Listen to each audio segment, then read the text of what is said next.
So we are here in China, we're in Beijing right now, and over the 2 years that I've been here, this marks off one of the only biggest cities in China that I hadn't visited yet.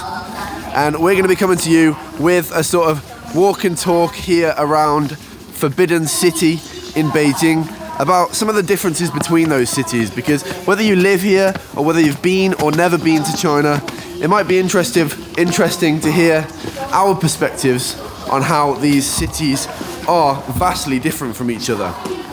China's a massive place, and each city has its own unique culture and food and things to offer.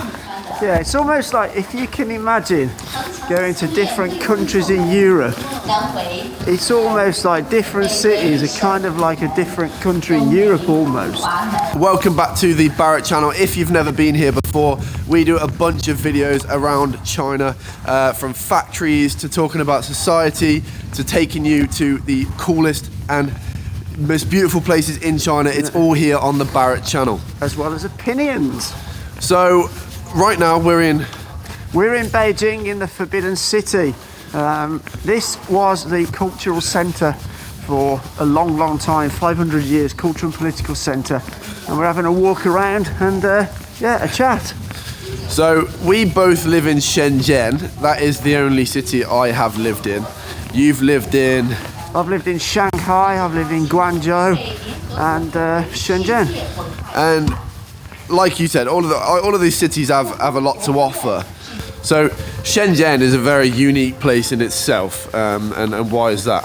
Well, one is one of the newest cities, but 40 years ago, Deng Xiaoping, one of the leaders of China, decided that he thought China needed to be opened up from a trade point of view and trade with the rest of the world.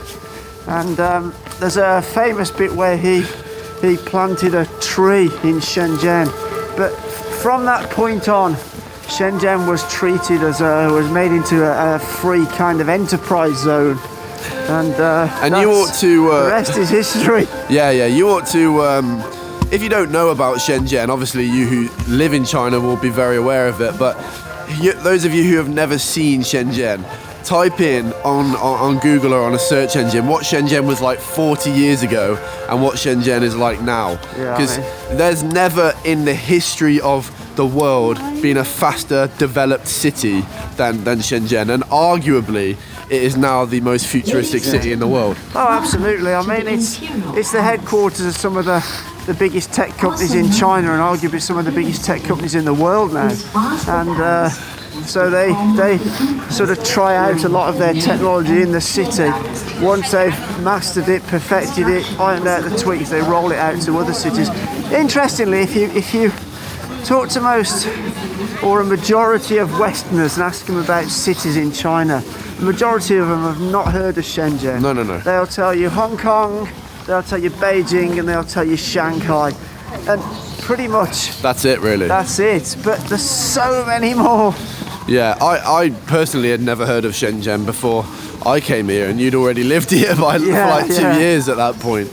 And let's contrast that now with a different city. Well, I mean, this is the first time we've both come to Beijing, and this is like worlds apart from Shenzhen. Not only is the weather completely different, hence the hats and the scarves.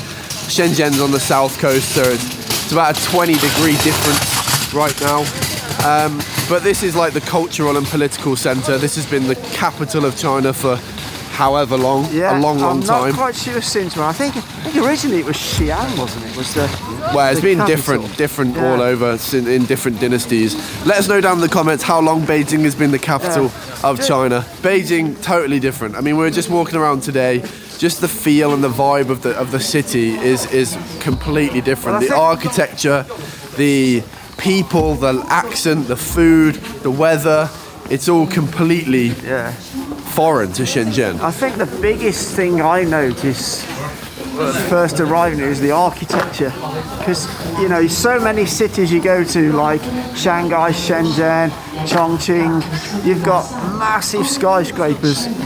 I mean, we'll talk about Shanghai in a minute, because that's actually different to Beijing and Shenzhen. There's I don't think I've seen a skyscraper yet. I've definitely seen a skyscraper. There's one right outside my... I know what you mean, though. I know Not what you're trying to anything say. like what you see in Shenzhen or Shanghai. But yeah, there's a lot of... an easy way of picturing it is like they don't really build that vertically here. A lot of it's built horizontally, so it's spread out. Beijing is spread out over a massive area, and a lot of the buildings are just huge. So it's kind of hard to walk from place to place. It's more of a sort of bike or taxi journey away. But yeah, I've noticed as well the people are quite nice. You know, I've had a couple of chats with taxi drivers, and just the woman at the metro station was waving at me earlier. I don't know, people seem very warm.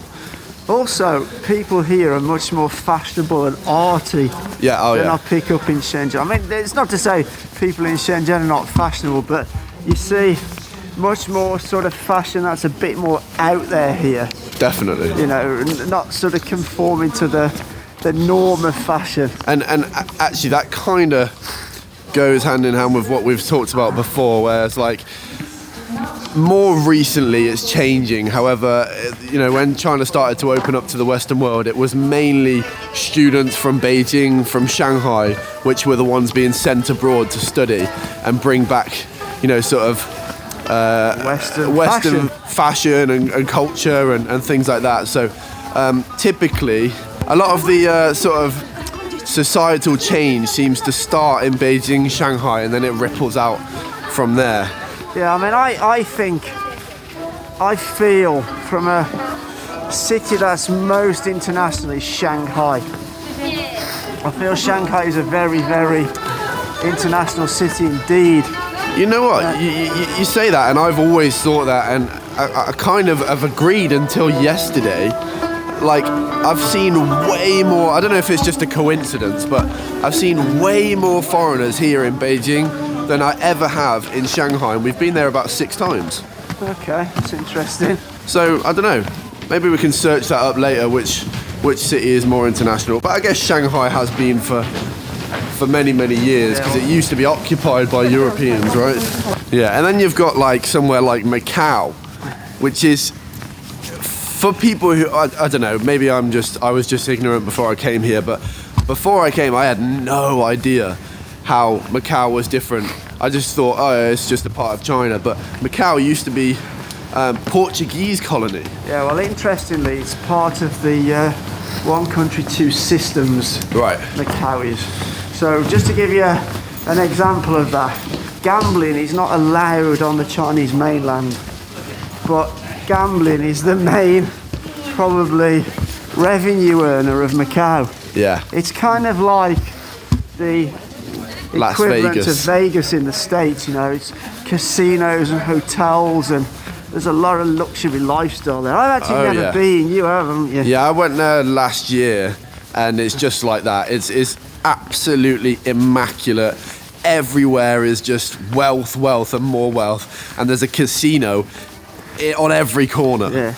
Well, most of the hotels are casinos, aren't they? A lot of the hotels are I was casinos. actually going to place a bet, but I noticed that the minimum bet was 300 RMB, and I wasn't prepared to fork out that kind of money. For a lot of mainlanders actually go there to do that, to gamble, you know, because Chinese are sort of known to be like gambling. Yeah. A lot of Chinese like to gamble, and obviously they can't do it in the mainland, so they will have like weekend breaks in Macau to do that, have a good time, have a bit of a gamble, have some drinks. And over there are a ton of people who don't actually speak Mandarin. They either speak English or Portuguese, and then there's just a very mix of culture there. It's kind of interesting. An interesting little fact, you know, the sort of, I don't know, it's a snack or a cake, but it's a thing in China called an egg tart. That originated from Macau, and it was a Portuguese thing, apparently. I know, I didn't know that when I was there, so I didn't actually have any. I was quite sad. I quite like egg tarts. The nearest thing we have to that in England is egg custard. They're kind of similar, But I think egg tarts are nice. If you get a good quality egg tart, they're absolutely delicious. Anyway, this video is getting on. We've just had a little chat about our experiences and what we see is different in the different cities. Let us know down below which cities you've been to in China and how you feel like they're different. And if you disagree with anything we've said, it'd be interesting to hear your take. I hope you enjoyed this walk around Forbidden City. And yeah, definitely recommend coming if you do come to Beijing. We will see you in the next one. Drop a like, subscribe, all that good stuff. And for now, take care.